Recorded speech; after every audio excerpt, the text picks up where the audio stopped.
50 police పర్సనల్తో పాటు ఈరోజు సత్తెనపల్లి టౌన్లో రూట్ మార్చ్ చేయడం జరిగింది. బేసికలీ మీ అందరికీ తెలుసు దట్ రీసెంట్లీ పల్నాడులో కొన్ని ఇన్సిడెంట్స్ జరిగినాయి. దానివల్ల ఇది ఒక క్రిటికల్ డిస్ట్రిక్ట్గా టర్న్ అయింది. మన పోలింగ్ సందర్భంగా, ఎలక్షన్ సందర్భంగా ఇక్కడ 160 కేసెస్ ఆల్మోస్ట్ రిజిస్టర్ అయ్యాయి. సో దానివల్ల ఒక నేషనల్ అటెన్షన్ ఈ ప్లేస్కి వచ్చింది. సో దీని ముందు పల్నాడు గురించి నాకు పాజిటివ్గానే తెలుసు. బికాజ్ నేను ప్రకాశంలో ఎస్పీగా ఉన్నప్పుడు అక్కడ నా దగ్గర పల్నాడు నేటివ్ వాళ్ళు చాలామంది ఆఫీసర్లు ఉన్నారు. They used to be my best officers. వాళ్ళు చాలా కాంపిటెంట్గా ఉండేవాళ్ళు, చాలా సిన్సియర్ ఉండేవాళ్ళు, చాలా లాయల్ ఉండేవాళ్ళు. అండ్ నేను ఏదైనా చెప్తే వాళ్ళు చేస్తారు, ఏమనుకోకుండా ఏమవుతుంది అట్లా ఏం ఆలోచించకుండా మేడం చెప్పారు, సో మేము చేస్తాము. అండ్ చాలా మంచి మంచి రిజల్ట్స్ ఇచ్చేవాళ్ళు వాళ్ళు. సో నాది ఫస్ట్ పల్నాడు గురించి నేను మంచిగానే అనుకున్నాను. బట్ రీసెంట్గా ఇప్పుడు ఎట్లా జరిగినాయి ఇన్ని ఇన్సిడెంట్స్, ఇంత ఇక్కడ law and order kind of break down అయింది, ఇంతమంది రోడ్ మీద వచ్చి గొడవ చేయడం, ఐరన్ రాడ్స్ పట్టుకొని తిరగడం, బండ్లు కాల్చడం. సో నాకు కూడా కొంచెం షాక్ అయింది ఇట్లా రియల్లీ పల్నాడులో ఇట్లా జరుగుతుందా. సో నాది ఇప్పుడు గోల్ ఉంది, ఫస్ట్ గోల్ దట్ మనది పల్నాడులో కౌంటింగ్, పోస్ట్ కౌంటింగ్ పీస్ఫుల్గా జరగాలి. దాని తర్వాత పల్నాడుకి మన ఏపీలో ఒక మంచి డిస్ట్రిక్ట్, బెస్ట్ డిస్ట్రిక్ట్గా ఫామ్ చేయాలి. ఇప్పుడు పల్నాడు గురించి ఏమేమి నెగిటివిటీ ఉంది అది చేంజ్ చేసి ఓన్లీ పాజిటివ్ న్యూస్ కావాలి పల్నాడు నుంచి. ఇది నా మెయిన్ ఉద్దేశం.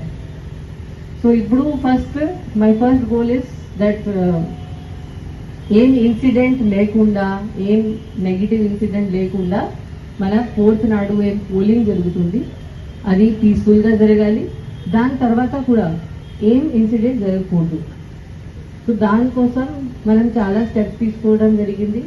ఆల్రెడీ మీ అందరికీ తెలుసు 160 కేసెస్లో మనం అరౌండ్ 1300 పర్సన్స్కి అరెస్ట్ చేయడం జరిగింది.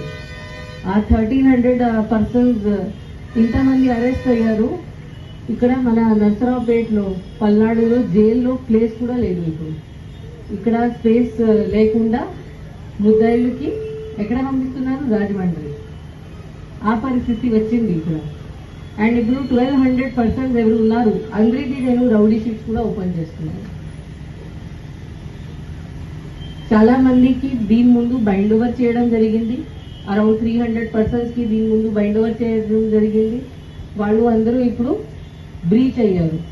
సో కలెక్టర్ గారు కూడా దానికోసం చాలా స్ట్రిక్ట్ ఇన్స్ట్రక్షన్ ఇచ్చారు దట్ ఎవరు బైండ్ ఓవర్ బ్రీచ్ అయితే ఇప్పుడు వాళ్ళు డబ్బు కట్టాలి. ఐఎమ్ షూర్ ఆల్మోస్ట్ అందరికీ 300 పర్సన్స్కి నోటీస్ కూడా రావడం జరిగింది. ఇప్పుడు మీరు 1 lakh డబ్బు కట్టాలి, 2 lakh డబ్బు కట్టాలి, ఇది కట్టకపోతే జైలుకి పోవాలి. సో నా మెయిన్ ఉద్దేశం, నా మెయిన్ మెసేజ్ ఏముంది, దీంతో ఎవరు గెయిన్ అయ్యారు? ఇంత గొడవలు చేస్తే ఎవరికి పాజిటివ్ వచ్చింది, ఎవరికి బెనిఫిట్ వచ్చింది? ఎవరికి బెనిఫిట్ రాలేదు కదా. ఇప్పుడు ఎవరు పార్టిసిపేట్ చేశారు, ఇద్దరు జైల్లో ఉన్నారు, కోర్టు చుట్టూ తిరగాలి, వాళ్ళు లాయర్స్కి డబ్బు పే చేయాలి. అందరి దగ్గర కెపాసిటీ ఉండదు యాంటిసిపేటరీ బెయిల్ తీసుకోవడానికి, ఎఫ్ఐఆర్ క్వాష్ చేయడానికి. అది మోస్ట్ కామన్ మ్యాన్కి ఏం ఉండదు. సో ఒక రోజు ఒక సిల్లీ గొడవల్లో పార్టిసిపేట్ చేసి మొత్తం లైఫ్ స్పాయిల్ చేస్తున్నారు. ఆ డబ్బు ఇప్పుడు లాయర్కి ఇవ్వాలి. మేబీ వాళ్ళు పిల్లలు పెళ్లి కోసం, పిల్లలు ఎడ్యుకేషన్ కోసం సేవ్ చేసి ఉంటారు, ఇప్పుడు మొత్తం వేస్ట్ అవుతుంది. దాంతోపాటు ఇప్పుడు చాలామంది యంగ్స్టర్స్ కూడా ఇలాంటి కేసెస్లో ఇన్వాల్వ్ అయ్యారు. అట్లాంటి స్టూడెంట్స్ కూడా, యంగ్ ప్రొఫెషనల్స్, ఇప్పుడు అందరికీ క్రిమినల్ రికార్డ్ వచ్చింది, వాళ్ళు అందరూ రౌడీస్ కూడా అయ్యారు. ఇప్పుడు వాళ్ళకి జాబ్ ఎవరు ఇస్తారు? జాబ్ వెరిఫికేషన్లో అప్పుడు పోలీస్ వెరిఫికేషన్ అడుగుతారు. ఎట్లా వాళ్ళకి ఇప్పుడు జాబ్ వస్తుంది?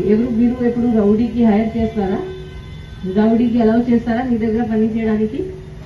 చేయరు కదా. సో ఇప్పుడు వాళ్ళ మొత్తం ఫ్యూచర్ నాశనం అయింది.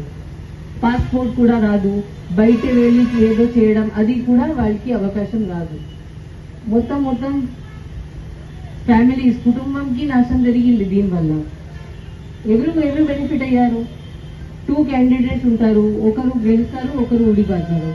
బట్ వాళ్ళ దగ్గర ఉంది, వాళ్ళు ఊడిపోతే కూడా హ్యాపీగా ఉంటారు, వాళ్ళకి పెద్ద కష్టం ఉండదు. బట్ ఈ ఒక పార్టీ కోసం, ఈ పాలిటిక్స్ కోసం ఎవరు గొడవ పడుతున్నారు ప్రతిరోజు, వాళ్ళది మాత్రమే నాశనం. అండ్ ఇప్పుడు పోలీస్ డిపార్ట్మెంట్ చాలా చార్జ్ అప్ అయింది. ఐఎమ్ షూర్ మీరు అందరూ చూస్తున్నారు. పోలీస్ డిపార్ట్మెంట్ చాలా చార్జ్ అప్ అయింది. ఇప్పుడు పోలీస్ ఏమీ నాన్ సెన్స్ టాలరేట్ చేయదు. ఎవరు గొడవలు పార్టిసిపేట్ చేస్తే, చిన్న గొడవ ఉంటే కూడా నేను క్లియర్ ఇన్స్ట్రక్షన్ ఇచ్చాను, ఒక పెద్ద కేసు కట్టాలి, పోలీస్ యాక్షన్ తీసుకుంటుంది, లాఠీ చార్జ్ చేస్తుంది. ఎవరికి స్పేర్ చేయడానికి లేదు, ఎవరికి కన్సిడర్ చేయడానికి లేదు, ఏం ఎక్స్క్యూజ్ వినడానికి లేదు.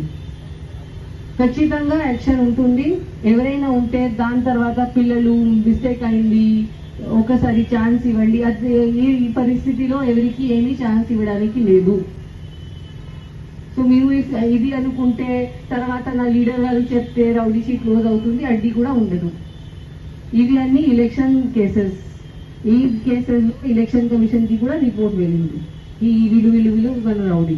నెక్స్ట్ 2025లో కూడా ఈ రౌడీస్ గురించి అడుగుతారు ఎలక్షన్ కమిషన్ వాళ్ళు. సో ఎవరికి ధైర్యం ఉండదు ఈ రౌడీ షీట్ క్లోజ్ చేయడానికి. ఇప్పుడు పర్మనెంట్ వాళ్ళ ఫ్యూచర్ ఖచ్చితంగా స్పాయిల్ అయింది. సో ఇది నా రిక్వెస్ట్ అనుకోండి, ఆర్ మీరు వార్నింగ్ అనుకోవచ్చు. సో ఇప్పుడు మీరు అందరూ ఖచ్చితంగా పోలీస్కి సహాయం చేయాలి. పోలీస్ ఇప్పుడు ఏమేమి డైరెక్షన్ ఇస్తుంది అది మీ అందరి బెనిఫిట్ కోసమే ఉంది. మన దేశంలో, మన రాష్ట్రంలో ఇంత లా అండ్ ఆర్డర్ పరిస్థితి ఖరాబ్ అయింది, ఇంత ఖరాబ్ ఉంది. చూడండి ఎంతమంది పోలీస్ వాళ్ళు ఈ పల్నాడుకి వచ్చారు. మీ అందరికీ కావాలా ఇంతమంది పోలీస్ ప్రతిరోజు తిరగడం? ఇంత భయంతో మీరు ఉంటారా? వద్దు కదా. మనం హ్యాపీగా పీస్ఫుల్గా ఉంటే ఇది అన్నీ ఏం అవసరం లేదు. దీనివల్ల మనం ఇప్పుడు నేషనల్ లెవెల్లో కూడా ఫేమస్ అయ్యాము. ఇక్కడ పల్నాడులో లా అండ్ ఆర్డర్ ఫెయిల్ అయింది. ఇప్పుడు మన దగ్గర ఒక లాస్ట్ ఛాన్స్ ఉంది. మనం ఇప్పుడు ఈ కౌంటింగ్ పీస్ఫుల్గా ఫినిష్ చేస్తే, విదౌట్ ఎనీ ఇష్యూ ఫినిష్ చేస్తే అందరూ మర్చిపోతారు మేబీ ఒకసారి ఏదో జరిగింది. బట్ మళ్ళీ ఇక్కడ కూడా జరిగితే, మళ్ళీ ఇష్యూ జరుగుతుంటే అప్పుడు పల్నాడు పేరు ఫ్యూచర్ ఫర్ ఎవర్ కోసం ఖరాబ్ అవుతుంది. ఇప్పుడు పల్నాడు పేరు మీ చేతిలో ఉంది. మీరు ఎట్లా చేస్తారు, పోలీస్ కూడా అట్లా బిహేవ్ చేస్తుంది. మీరు నైస్గా బిహేవ్ చేస్తే పోలీస్ ఫ్రెండ్లీ పోలీసింగ్ మీ దగ్గర వస్తుంది. మీరు గొడవ చేస్తే పోలీస్ యాక్షన్ మీరు చూసుకుంటారు. సో ఇది నా అందరికీ రిక్వెస్ట్ ఉంది దాట్ మీరు ప్రాపర్గా బిహేవ్ చేయాలి. ఇప్పుడు ఈ రోజు నుంచి మనం 144 చాలా గట్టిగా ఎన్ఫోర్స్ చేస్తాము. ఆల్దో అప్పుడు నుంచి కూడా 144 ఉంది, బట్ కామన్ మ్యాన్కి ఇబ్బంది లేకుండా చేయడానికి మనం ఎంత స్ట్రిక్ట్గా ఎన్ఫోర్స్ చేయలేదు. ఈరోజు ఎగ్జిట్ పోల్ వస్తున్నాయి. ఎగ్జిట్ పోల్ వస్తే మీరు ఇంట్లో కూర్చొని చూడండి, బయట ఎవరు రావడానికి లేదు, ఇక్కడ గొడవ పడడానికి లేదు. దాని తర్వాత ప్రతిరోజు రేపు, ఎల్లుండి, 4th నాడు అందరూ ఇంట్లో కూర్చోవాలి. అక్కడ ఈ షాప్స్ మనం ఏం అలౌ చేయము. ఆల్ స్ట్రీట్ షుడ్ బి ఖాళీ. దాని తర్వాత రిజల్ట్ వస్తే ఏం విక్టరీ ప్రొసెషన్, ఏం కేక్ కటింగ్, పార్టీ ఆఫీస్ దగ్గర గ్యాదరింగ్ అట్లాంటి ఏం మనం అలౌ చేయము. బికాస్ దానివల్ల ఇష్యూస్ వస్తాయి. ఇట్లాంటి పర్సన్స్ గ్యాదర్ అయితే, కొంచెం తాగితే దాని తర్వాత ఏమవుతుంది, వాళ్ళు గొడవ పడతారు, ఏదో స్టూపిడ్ యాక్టివిటీ చేస్తారు, అండ్ దానివల్ల లా అండ్ ఆర్డర్ ప్రాబ్లం జరుగుతుంది. సో ఇప్పుడు అందరూ ఖచ్చితంగా పోలీస్తో కోఆపరేట్ చేయాలి. చేయకపోతే పోలీస్ ఏదైనా యాక్షన్ చేయవచ్చు. అది నేను అందరికీ పోలీస్కి చెప్పాను. మీరు గట్టిగా ఉండాలి. ఆల్ పోలీస్కి ఇది క్లియర్ ఇన్స్ట్రక్షన్ వెళ్ళడం జరిగింది. వాళ్ళు చాలా మోటివేటెడ్ ఉన్నారు. వాళ్ళు చూపిస్తారు పోలీస్ అంటే ఏంటి.